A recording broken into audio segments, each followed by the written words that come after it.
Elon മസ്കിന്റെ ഗ്രോക്കിനെ വരെ വെറുതെ വിടാതെ മോദി സർക്കാർ. നരേന്ദ്രമോദിയാണോ രാഹുൽ ഗാന്ധിയാണോ മികച്ച നേതാവെന്ന് ഇലോൺ മസ്കിന്റെ ഗ്രോക്കിനുള്ള ചോദ്യം ഉത്തരം രാഹുൽ ഗാന്ധി എന്ന് തന്നെയായിരുന്നു. രാഹുൽ എല്ലാവരെയും ഉൾക്കൊള്ളുന്നു. രാഹുൽ എല്ലാ മതസ്ഥരെയും ഒന്നുപോലെ കാണുകയും അവരെ ചേർത്ത് പിടിക്കുകയും ചെയ്യുന്നു. എന്നാൽ നരേന്ദ്രമോദി വർഗീയ സംഘർഷങ്ങളുടെ പേരിലും സിഒയുടെ പേരിലും വിമർശനങ്ങൾ നേരിടുന്നു എന്നും ഗ്രോക്ക് പറഞ്ഞു.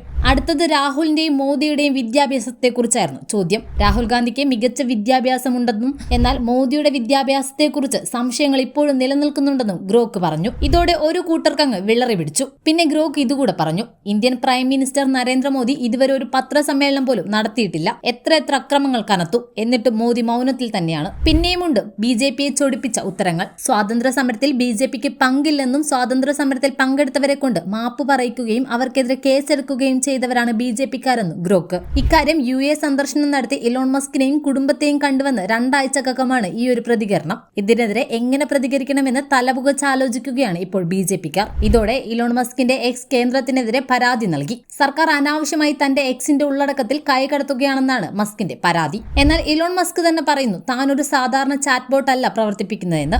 എല്ലാം സത്യസന്ധമായി പറയുന്ന, കുറിക്കുകൊള്ളുന്ന മറുപടികൾ പറയുന്ന ഒരു ചാറ്റ് ബോട്ട് ആണ് ലക്ഷ്യമിടുന്നത്. അതുകൊണ്ട് തന്നെ ഗ്രോക്ക് പറയുന്നതെല്ലാം സത്യസന്ധമായ മറുപടികളാണ്. ആരാണ് തെറ്റായ വാർത്തകൾ എക്സിൽ പ്രചരിപ്പിക്കുന്നത് എന്ന് ചോദിച്ചാൽ ഇലോൺ മസ്ക് തന്നെയാണെന്നാണ് ഗ്രോക്ക് പറയുന്നത്. തന്റെ സ്വന്തം മുതലാളിക്കെതിരെ തന്നെ ഇത്തരം ഉത്തരങ്ങൾ പറയുന്ന ഗ്രോക്കിന് ഇനി എന്ത് സംഭവിക്കുമെന്ന് നമുക്ക് കണ്ടറിയാം.